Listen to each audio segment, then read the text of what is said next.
벽 곁에는 기둥이 있는데 하나는 이쪽에 있고 다른 하나는 저쪽에 있더라. 아멘. 오늘 새벽에도 하나님의 은혜와 평강이 우리 성도님들의 삶 속에 가득 넘치시기를 주님의 이름으로 축원합니다. 우리가 읽은 오늘 본문은요, 에스겔이 성전환상을 보는 내용인데요, 42장까지 그 내용이 이어지고 있는 겁니다. 그렇다면 하나님께서 에스겔에게 환상을 보여주시는, 성전 환상에 대해서 보여주시는 그 의도가 있을 것인데, 그것이 무엇이냐면 4절에 나왔습니다. 그것을 눈으로 보고 귀로 들으며 내 마음으로 생각할지어다, 그리고 전할지어다. 하나님께서 에스겔에게 성전 환상을 보여주시는 의도는 보고 듣고 생각하고 전하라는 뜻에서 보여주신 것입니다. 그다음에 하나님께서는 에스겔이 본 환상을 또 백성들에게 왜 전하라고 하시는 걸까요? 그것은 1절을 다시 한번 읽어보겠습니다. 우리가 사로잡힌 지 25째 해 성이 함락된 후 14째 해 첫째 달 엿째 날에. 성전 환상에서 1절에 보니까 저 이스라엘 백성들이 포로로 잡혀간 지 몇 년이 되었다고 하죠? 25년이 되었다고 합니다. 어느덧 25년이라는 긴 세월이 흘렀고 또 예루살렘이 함락이 되고 성전이 불탔다는 그 소식을 들은 지도 벌써 14년이나 되었다고 합니다. 그러면 백성들의 상태가 이쯤 되면 어떨까요? 언제 해방될지 모르니까 자포자기 상태로 있고 또 절망의 상태로 있지 않겠습니까? 그런 저 백성들에게 하나님은 에스겔을 통해서 격려하고 또 소망을 주시기 위해서 회복될 성전을 전하게 하시는 것입니다. 그리고 성전 환상에 대한 내용, 그러니까 성전 전체의 모습이 소개되고 있는 이 전개는 40장에서 42장까지 전개되고 있다고 말씀드렸는데, 이 세 장의 전개는 오늘 본문인 우리가 40장 4절을 중심으로 전개되고 있는 것입니다. 한 번 더 읽어볼까요? 시작.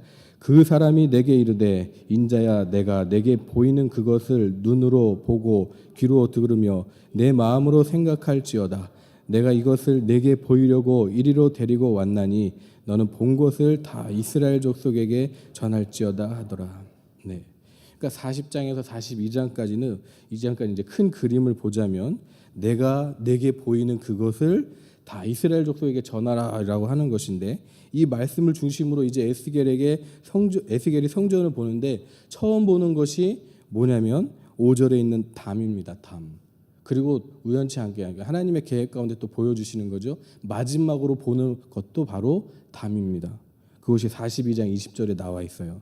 이렇게 담을 처음으로 보면서 번제물을 보고 제사장들의 방을 보고 번제단을 보는 것이 40장에서 보고 있는 내용이고, 그리고 41장에서는 지성소를 보고 나무로 만든 제단 곧 향단을 보고, 그리고 42장에서는 거룩한 방을 보고 마지막으로 담을 보는 것으로서 이 40장에서 42장까지가 전개가 되는 것입니다. 근데 우리가 지금 확인하고 있는 40장에서 42장에 대한 이해 폭을 넓히려면 8장에서 11장의 내용과 좀 비교해 볼 필요가 있습니다. 왜냐하면 결론부터 말씀드리면 8장에서 11장은 성전의 몰락에 대해서 기록했어요. 성전의 몰락에 대해서 기록한 반면에 40장에서 42장은 성전의 회복에 대해서 기록하고 있기 때문에 그것이 대조가 됩니다. 8장에서도 에스겔은 환상을 봤습니다. 거기서 무슨 환상을 봤냐면 담 안에서 장로 70인이 우상 숭배를 하고 있고 제사장 25인이 태양을 숭배하는 가증한 일을 봤습니다. 그래서 심판이 시작됐는데 그 심판은 9장에서 보니까 성소에서 시작이 되고 10장에서는 그 성은 불에 타고 있고 11장에서는 여호와 영광이 떠나는 광경을 보면서 에스겔은 그 환상의 내용을 역시 백성들에게 말하는 것으로 끝을 맺습니다. 왜 말해야 했냐면 그것은 백성들의 죄를 책망하고 심판의 경고를 하기 위해서입니다. 근데 그렇게 경고의 말씀을 백성들이 들었으면 에스겔이 전하는 말을 하나님의 말씀으로 듣고 믿었어야 됐는데 저들은 끝내 믿지 않았죠. 그래서 경고한 대로 성은 함락된 것입니다. 이렇게 전반부에는 성이 함락되는 것을 말했다면 이제 오늘 본문에 이르러서는 그 반대의 이야기를 하고 있는 것입니다. 성전의 회복. 이제 이스라엘 백성들이 사로잡힌 지도 25년이 됐고 성전이 불에 탄 지도 14년이 지나니 아까도 말했지만 저들의 상태가 좋지 않았습니다. 그래서 37장의 표현대로 아주 말라버린 뼈 같은 상태인 겁니다. 그런 저들에게 하나님은 이번에 40장에서 42장까지 회복될 성전이라고 하는 것을 보여주시고 에스겔에게 너는 본 것을 다 이스라엘에게 전하라 이렇게 말씀하시는 겁니다. 왜냐하면 회복된 성전을 전하게 하심으로써 말라버린 뼈 같은 저 백성들을 격려하고 회복에 대한 소망을 주기 위해서입니다. 이 회복된 성전에 대해서 에스겔이 이제 백성들에게 소망을 전해줘야 되는데 그 성전에 대해서 성경에 기록된 특징을 보면 어떻죠? 성전의 모양에 대해서 얘기하고 있습니다. 자세한 구조와 측량된 높이와 넓이, 척수를 구체적으로 기록하고 있는 것을 우리는 지금 읽었습니다. 그러면 성전 회복의 메시지를 듣는 백성들에게 에스겔이 본 그 환상 그대로 똑같이 성전을 지으라고 보여주시는 것일까요? 그렇지는 않습니다. 그 이후의 성경의 기록을 보면 에스겔 이후에 제2의 성전이라고 불리는 스룹바벨 성전도 그렇고 그리고 또 헤롯이 지은 성전도 그렇고 이 본문이 전해주는 모양 그대로 성전을 지은 적은 한 번도 없습니다. 그리고 종말에도 본문이 언급한 대로 지어지는 일이 없다는 것이 성경의 증언입니다. 그렇다면 에스겔은 왜 구체적으로 성전의 구조와 척수를 이야기했을까요? 이렇게 전하고 있는 것이 백성들에게 어떤 위로가 될까요? 그것은 에스겔이 본 그대로를 전하게 하심으로써 저 사로잡힌 백성들에게도 에스겔이 본 환상을 그대로 볼 수 있게 해주는 효과가 있는 것입니다. 사로잡힌 백성들의 일상이 얼마나 힘들었겠습니까? 하지만 에스겔이 본 그 환상을 저들이 그대로 볼 수 있도록 아주 자세하게 설명해 줌으로써 백성들은 그 무거운 현실 속에서도 눈만 감아도 복구된 성전을 선명하게 그려볼 수 있는 것입니다. 그래서 성전 회복에 대한 소망은 저들에게 막연하게 다가오는 것이 아니라 반드시 실현될 수 있는 소망으로 믿을 수 있는 효과가 있는 것입니다. 그래서 이렇게 구체적으로 기술하고 있는 것입니다. 그리고 이 에스겔이 본 이 성전은 요한복음 2장 19절에 예수님이 하신 말씀과도 연결해서 볼 수 있는데 뭐라고 말씀하셨냐면 예수께서 대답하여 이르시되 너희가 이 성전을 헐라 내가 사흘 동안에 일으키리라. 그러니까 예수님은 자신이 성전이신 것을 말씀하셨고 그 성전이 파괴당했다가 다시 세워질 것을 말씀하셨습니다. 그러니까 이것은 예수님이 죽으셨다가 다시 사는 것을 말씀하시는 비유인데 이렇게 예수님이 자신의 죽으심과 사실 것을 성전에 빗대어 말씀하시는 것은 솔로몬의 성전은 자신들의 죄로 말미암아 헐려야 됐지만 성전 되시는 그리스도께서 죽임을 당하신 이유는 예수님이 우리를 대신하여 헐리신 것을 의미하는 것입니다. 우리의 죄 때문에 예수님이 죽어야만 하셨다는 것을 이 성전을 통해서 비유하고 있는 것입니다. 우리 때문에 헐리셨지만 우리를 살리시기 위해서 다시 살아나시는 것을 예수님은 요한복음 2장에 비유하고 있는 겁니다. 그리고 이 거룩한 성전의 완성은 어디서 완성이 될까요? 요한계시록 21장 9절에서 10절에 거룩한 성 예루살렘이 하나님으로부터 하늘에서 내려오는 것으로 완성이 되어지는 것으로 또 묘사하고 있습니다.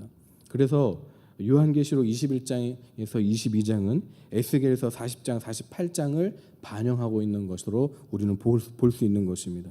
바로 이런 맥락에서 성전은 물리적으로 사람이 지어야 하는 것이 아니라 어디로부터 임하는 것이라고 하나님으로부터 오는 것입니다.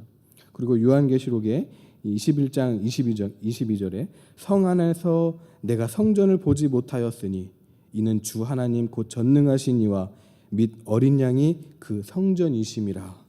예수님이 곧 성전이시라고 하셨는데 예수님은 마태복음 16장 18절에 내가 이 반석 위에 내 교회를 세우리니 이렇게 말씀하시면서 주님의 구속으로 교회로 부름받은 너희가 하나님의 성전이다. 고린도전서 3장 16절에 그 증거로 말씀하시는 것입니다. 그렇다면 구속함을 얻은 하나님의 백성들이 성전이라는 것이죠. 성전이기 때문에 하나님은 사람의 손으로 지은 어떤 건물에 거하시는 것이 아니라 바로 저와 여러분, 성도로 부름받은 저와 여러분 안에 거하시는 줄 믿으시기를 바랍니다. 그렇다면 오늘 살아가는 우리에게 이 성전의 의미가 주는 교훈은 무엇일까요? 우리도 구약시대의 저 백성들처럼 성전의 구조를 알고 그 척수를 기억하는 데 힘써야 될까요? 그렇지는 않습니다. 4절의 말씀을 다시 한번 읽어보겠습니다. 시작. 그 사람이 내게 이르되 인자야 내가 내게 보이는 그것을 눈으로 보고 귀로 들으며 내 마음으로 생각할지어다. 내가 이것을 내게 보이려고 이리로 데리고 왔나니 너는 본 것을 다 이스라엘 족속에게 전할지어다 하더라. 오늘날에는 구약시대가 아닙니다. 구약시대의 백성들은 그 척수를 기억하는 데 힘써야겠지만 오늘날 새 언약시대를 살아가고 있는 우리는 그 성전이 주는 의미에 대해서 하나님의 말씀을 통해서 눈으로 보고 귀로 듣고 마음으로 생각하는 것, 이것이 필요하다는 겁니다. 성전은 하나님의 집인데 그 하나님께서 나를 성전 삼으시기까지 어떤 과정을 보여주시는가에 대해서 우리는 깊이 생각해야 됩니다.